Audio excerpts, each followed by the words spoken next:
July 27, 2026 నుంచి December 10, 2026 వరకు 136 రోజుల పాటు శని మీనరాశిలో వక్రిస్తున్నాడు. జ్యోతిష్ శాస్త్రం ప్రకారం వక్రీ బలి అంటాడు. అంటే వక్రించినటువంటి గ్రహం చాలా బలంగా పనిచేస్తుంది అని అంటారు. చాలా బలంగా పనిచేయడం అంటే ఏంటి?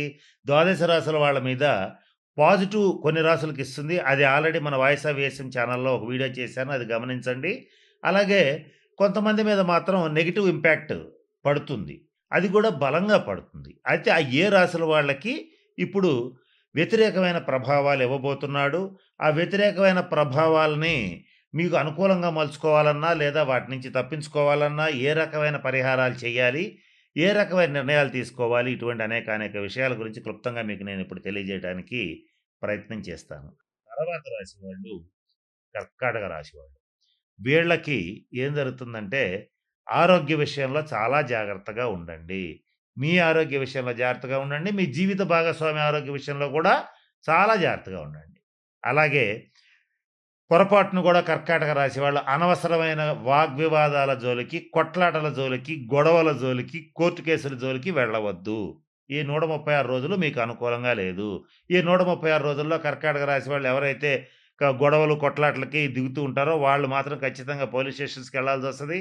అలాగే కొంచెం ఈ కోర్టు కేసులవ్వటం ఇవన్నీ జరిగే ఛాన్సెస్ ఉంటాయి. కాబట్టి పొరపాటున కూడా అటువంటి వాగ్వివాదాల జోలికి పోవద్దు. జీవిత భాగస్వామి ఆరోగ్య విషయంలో చాలా జాగ్రత్తగా ఉండండి. అలాగే ఆర్థికపరమైన విషయాల్లో డబ్బులు ఖర్చు పెట్టేటప్పుడు ఎమోషన్స్‌కి కాకుండా కొంచెం కాలిక్యులేషన్స్‌కి అవకాశం ఇయ్యండి. ఇప్పుడు మీరు ఎప్పుడు ఖర్చు పెట్టినా సరే ఎమోషనల్‌గా మీరు అనుకున్నది అనుకున్నట్టుగా చేసేసుకుంటూ, నా మైండ్ నాకు ఎమోషన్స్ ఇట్లా లీడ్ చేస్తున్నాయి కాబట్టి నేను ఇలా చేసేస్తానని చేసేసి ఆర్థికంగా తప్పుడు నిర్ణయాలు తీసుకొని చాలా దెబ్బతింటారు. పైగా మీకెవరు చెప్పినా నచ్చదు, వినరు. విన్నట్టుగా నటిస్తారు. అలా వద్దు. అలా కాకుండా ఆర్థికపరమైన నిర్ణయాలు తీసుకునేటప్పుడు చాలా జాగ్రత్తగా తీసుకోండి. తీసుకోకపోతే అప్పుల పాలవుతారు. జాగ్రత్త. అలాగే స్పెక్యులేషన్స్ ఇటువంటివి చేసేటువంటి వాళ్ళు స్టాక్ మార్కెట్స్‌లో పెట్టుబడులు పెట్టేటువంటి వాళ్ళు బల్క్‌గా పెట్టటం, ఇది గ్యారంటీగా పెరుగుతుంది ఈ స్టాక్ అని చెప్పి పెట్టేసేయడం ఇట్లాంటివి చేయొద్దు. అలాగే రాజకీయ నాయకులు కూడా అనవసరమైనటువంటి స్టేట్మెంట్స్ ఇవ్వొద్దు. కర్కాటక రాశి రాజకీయ నాయకులు గాని, వృషభ రాశి రాజకీయ నాయకులు గాని, మీన రాశి రాజకీయ నాయకులు గాని ఎవరైనా సరే అన్నెసెసరీ స్టేట్మెంట్స్ ఇస్తే మాత్రం పీకల్లోతు ఇరుక్కుపోతారు. కాబట్టి ఆ పనులు చేయవద్దు. ఇక్కడ నేను కొన్ని రాసులు చెప్పాను. ఈ 6 రాసుల వాళ్ళకి వక్ర శని ప్రభావం తీవ్రంగా ఉంటుంది. దాంట్లో గూడా మన వాయిస్ ఆఫ్ వేసం ఛానల్‌లో చెప్పాను. ఎవరు ఏ తప్పులు చేస్తే ఈ వక్ర శని ప్రభావం తీవ్రంగా ఉంటుందో చెప్పాను.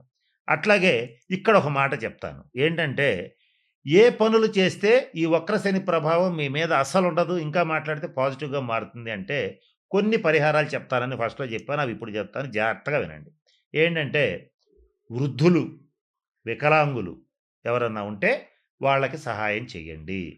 అది ఆర్థికంగా కావచ్చు, అలాగే వాళ్ళకి సర్వీస్ జేయటం గావచ్చు. వికలాంగులు ముఖ్యంగా ఎవరైనా కుంటివాళ్ళు ఎవరైనా ఉంటే వాళ్ళకి ట్రైసైకిల్స్ అంటే 3 చక్రాల బండ్లివ్వటం గానీ, లేదా వాళ్ళ ఆస్పత్రి ఖర్చులకు డబ్బులియటం గానీ, రోగుల్లో గూడా మామూలు రోగులు గాదు, దీర్ఘ రోగులు.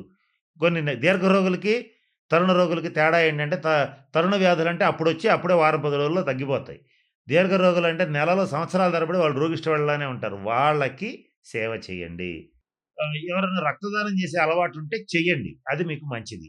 ఇక ఇంకా ఎవరైనా సరే ఈ 6 రాసుల్లో శనీశ్వరుడికి సంబంధించి మంచి ఫలితాలు పొందాలంటే ప్రభుత్వ ఆస్పత్రులకెళ్ళి అక్కడున్నటువంటి రోగులకి కావాల్సిన మెడిసిన్స్ ఇప్పించటం గానీ, ఏదైనా పళ్ళు ఇవ్వటం గానీ అవకాశం ఉంటే చేయండి. ముఖ్యంగా వృద్ధాశ్రమాలు, అనాథాశ్రమాలు కాదు, వృద్ధాశ్రమాలు ఎవరికైతే ఉంటాయో అక్కడికెళ్ళి వృద్ధులకి సేవ చేయండి. వాళ్ళకి కావాల్సిన వైద్య సదుపాయం కల్పించండి.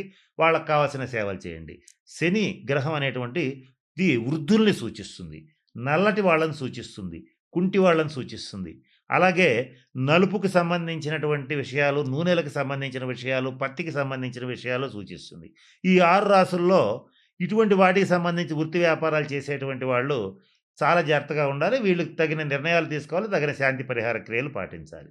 ఇలా చేస్తే ఖచ్చితంగా మంచి ఫలితాలుంటాయి. ఇంకొక ముఖ్యమైన విషయం, శని ఎప్పుడు కూడా క్రమశిక్షణను కోరుకుంటాడు.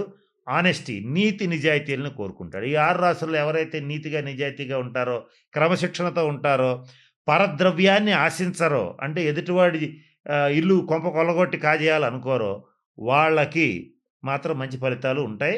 ఏదైతే నేను చెప్పినట్టుగా ఎవరో ఒకళ్ళ ఆస్తి కలుపుకుందాం, ఏదో ఒక రకంగా వాడి ఆస్తి వాడిని బెదరగొట్టో, భయపెట్టో లేదా ప్రలోభాలకు గురి చేస్తో లాక్కుందాం అనేటువంటి వాళ్ళు గానీ, తీవ్రంగా మద్యపానం చేసేటువంటి వాళ్ళు గానీ, అలాగే నిషేధిత ప్రదేశాలు అంటే జూద గృహాలు, వ్యభిచార గృహాలు ఇటువంటి వాటి దగ్గరికి వెళ్ళేటువంటి వాళ్ళు గానీ, వాళ్ళని మాత్రం ఈ 136 రోజులు కర్మకారకుడైనటువంటి శనీశ్వరుడు ఖచ్చితంగా ఇబ్బందులు పెడతాడు.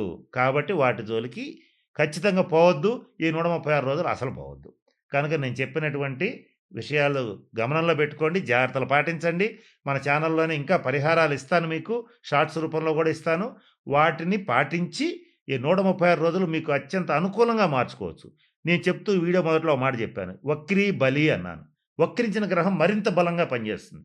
ఆ బలంగా పనిచేసేటప్పుడు దాన్ని పాజిటివ్‌గా, నెగెటివ్‌గా మార్చుకోవటం మీ చేతుల్లో ఉంటుంది. కాబట్టి నేను చెప్పిన అన్ని సూచనలు పాటించి అందరూ 12 రాసుల వాళ్ళు శనీశ్వరుడి యొక్క శుభ ఫలితాలు పొందాలని మనస్ఫూర్తిగా ఆశిస్తూ, ఆ పరమేశ్వరుడిని ప్రార్థిస్తూ సెలవు తీసుకుంటున్నాను. స్వస్తి.